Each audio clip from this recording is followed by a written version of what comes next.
పని వచ్చింది తెలంగాణ ప్రభుత్వంలో 1137 కోట్లు. కానీ మేము చాలా మంచి వాళ్ళం. ఎందుకంటే రేవంత్ రెడ్డి గారి బావమరిది కంపెనీకి 800 కోట్ల వరకు 900 కోట్ల వరకు వాళ్ళకిచ్చి మేము కేవలం 20% చేస్తా ఉన్నాం. మేము వాళ్ళకంటే 1000 రెట్లు ఎక్కువ పెద్ద కంపెనీ అయినా మా గుండె కూడా పెద్దది కాబట్టి మేము రేవంత్ రెడ్డి గారి బావమరిది మీద ప్రేమతో మేము ఈ రకంగా తప్పుకున్నామని వారు చెప్తా ఉన్నారు. నేను ఒక్క మాట అంటా ఉన్నా రేవంత్ రెడ్డి ప్రభుత్వాన్ని, అదేవిధంగా కాంగ్రెస్ ప్రభుత్వాన్ని. రేవంత్ రెడ్డి గారు మీ బావమరిది గారికేమో అమృతం పంచి వాళ్ళ కొడంగల్ వాసులకు విషం పంచుతా ఉన్నాం ఫార్మా పేరిట. ఇది ప్రజలందరూ చూస్తూ ఉన్నారు.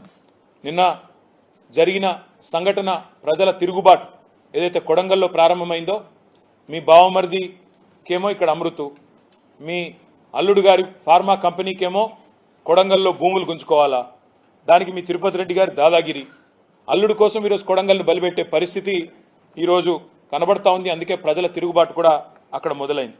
ఇంకా విచిత్రం ఏమంటే రుణమాఫీకి డబ్బులు లేవు, రైతు బంధుకు లేవు, డబ్బులు ఎగ్గొట్టినారు ఆల్రెడీ వానాకాలం, పింఛన్ల పెంపు కోసం డబ్బులు లేవు, తులం బంగారం ఇవ్వడానికి డబ్బులు లేవు, మహిళలకి 2500 రూపాయలు ఇచ్చేదానికి లేవు డబ్బులు. కానీ చాలా విచిత్రం, మహారాష్ట్ర ఎన్నికల్లో సిగ్గు లేకుండా 300 కోట్లతో అడ్వర్టైజ్మెంట్లు ఇవ్వడానికి మాత్రం డబ్బులున్నాయి. కల్వకుంట్ల తారక రామారావు గారు అధికారం కోల్పోయినటువంటి బాధ సహనంలో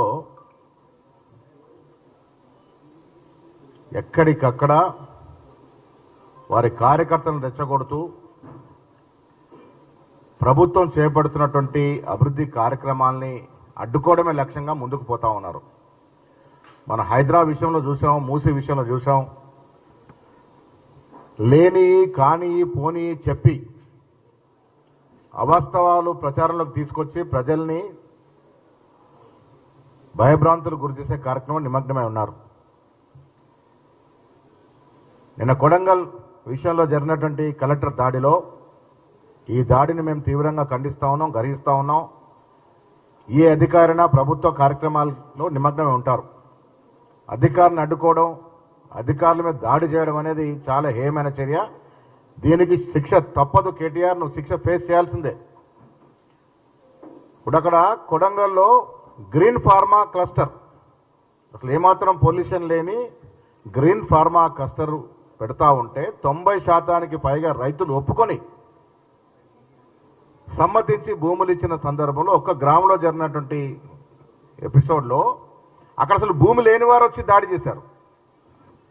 నేను కేటీఆర్ని సూటిగా అడుగుతా ఉన్నాను, ఆ ప్రాంత వాసులు గారు అక్కడ వాళ్ళకి భూములు లేవు, వాళ్ళ భూములు పోవట్లేదు, ఎందుకు వారు దాడి పడాల్సి వచ్చింది? ఇదంతా కూడా కుట్రలో భాగంగా ప్రభుత్వాన్ని డిస్టర్బ్ చేయాలనే కార్యక్రమంలో భాగంగా వారి కార్యకర్తల్ని, వారే ఒప్పుకున్నారు వారి కార్యకర్తలు అక్కడ భూములు లేని కార్యకర్తలు, ఆ ప్రాంతంతో సంబంధం లేని కార్యకర్తలు తాగి వచ్చి కలెక్టర్ మీద దాడి చేసినారంటే ఇదో కుట్రలో భాగంగా జరిగింది. రాష్ట్ర ప్రభుత్వం గతంలో మాదిరి కాకుండా అభివృద్ధిని అంతా కూడా వికేంద్రీకరణ చేస్తూ ఉంది. గతంలో హైదరాబాద్కే కేంద్రీకృతమైనటువంటి అభివృద్ధి పలు ప్రాంతాలకు విస్తరించాలని క్లస్టర్లుగా విభజించి పలు ప్రాంతాల్లో అభివృద్ధి కార్యక్రమాలు కంపెనీలు తీసుకొస్తా ఉంటే మీరు ఓర్వలేక ఈ రకమైనటువంటి దాడులకు పాల్పడుతున్న విషయాన్ని తీవ్రంగా ఖండిస్తా ఉన్నాం. వాస్తవాలు బయటకు వచ్చాయి. ఐజీ గారు పోలీస్ డిపార్ట్మెంట్ జరిగిన ఇన్వెస్టిగేషన్లో కేటీఆర్ ఫోన్ కాల్ పోయిన తర్వాతే నరేందర్ రెడ్డి గారు వారి కార్యకర్తల్ని రెచ్చగొట్టి ఉసిగొలిపి కలెక్టర్ మీద దాడికి పాల్పడ్డారు. కాబట్టి దీంట్లో మొదటి ముద్దాయి కేటీఆర్ఏ. మేము ప్రభుత్వాన్ని విజ్ఞప్తి చేస్తా ఉన్నాం, దీంట్లో ఎవ్వరిని కూడా వదలడానికి వీల్లేదు. ప్రభుత్వ కార్యక్రమాల్ని, సంక్షేమ కార్యక్రమాలు అడ్డుకున్నాడు ఎవరైనా నేరస్తుడే. కేటీఆర్ దీంట్లో భాగం ఉంది కాబట్టి ప్రభుత్వం దీని మీద నిష్పక్షపాతంగా స్పష్టంగా ఇన్వెస్టిగేషన్ చేసి చర్యలు తీసుకోవాల్సిందే. అభివృద్ధి విషయంలో కాంగ్రెస్ ప్రభుత్వం కాంప్రమైజ్ లేదు, సంక్షేమ ఫలాల పంపిణీ విషయంలో కాంప్రమైజ్ లేదు.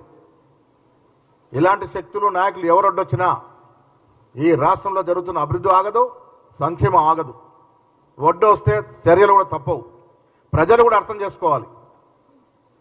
నేను ప్రజలకు విజ్ఞప్తి చేస్తా ఉన్నాను, అక్కడ జరిగిన దాడి సంఘటనలో ఆ ప్రాంతవాసులు గారు అక్కడ వాళ్ళకు భూములు లేవు, వారికి నొప్పేంటి బాధ ఏంటి, రైతులు గారు ఎందుకు దాడికి పడవలసిన అవసరం వచ్చింది? ఇప్పుడు నా భూమి పోతుందంటే నేను బాధపడైనా కోపానికి గురైతే గురి కావచ్చు. నాకు భూమి లేదు, నేను రైతును కాదు, అక్కడ నాకు సంబంధం లేదు. సో అలాంటి వ్యక్తులు దాడి చేశారంటే ఇది కుట్ర, ఉద్దేశపూర్వకంగా ఈ ప్రభుత్వాన్ని డిస్టర్బ్ చేయాలనే తంత్రంలో మార్గంగానే జరిగింది. తప్పకుండా ప్రభుత్వం దీని మీద తగు చర్యలు తీసుకోవాల్సిందిగా విజ్ఞప్తి చేస్తా ఉన్నాం.